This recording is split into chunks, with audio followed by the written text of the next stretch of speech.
some good news about India and Pakistan war. Thank you for praying. Until yesterday, President Trump didn't want to be involved in talks. Yesterday, you saw Fox News interview with Vice President who doesn't want to be involved in India-Pakistan war. That's wrong. I met with both sides, Republicans and Democrats. I have been in touch with Pakistani leaders and our Indian leaders. Peace is possible. Now some good news, but please pray this to continue and war should be stopped immediately.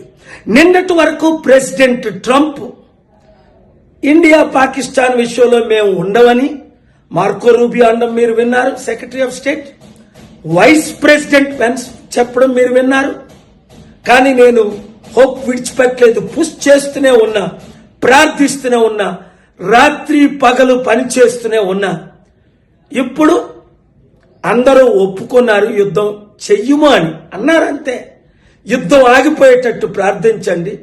ఇప్పుడు నేను ప్రయాణంలో ఉన్నాను. ఈ శాంతి కొరకే Indians గమనించండి, యుద్ధం ద్వారా నష్టమే గాని లాభం ఎవరికీ లేదు. ఇన్నోసెంట్ కుటుంబాలు చనిపోతున్నాయి, లక్షల మంది చనిపోతారు, లక్షల కోట్లు లాసు. అలాగని టెర్రరిస్ట్ మనల్ని అటాక్ చేస్తే మనం విడిచిపెట్టేదే లేదు. కనుక చాలా విషయాలు నేను మాట్లాడకూడని ఉన్నాయి, వాళ్ళతో మాట్లాడే.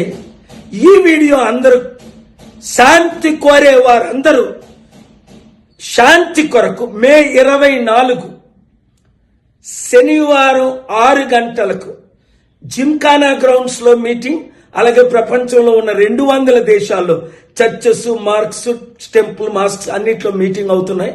మీరు కూడా ఎంకరేజ్ చేయండి, ఈ మీటింగుల్లో పాల్గొనండి, శాంతి కొరకు కష్టపడండి. ఈ వీడియో అందరికీ షేర్ చేయండి. Thank you very much.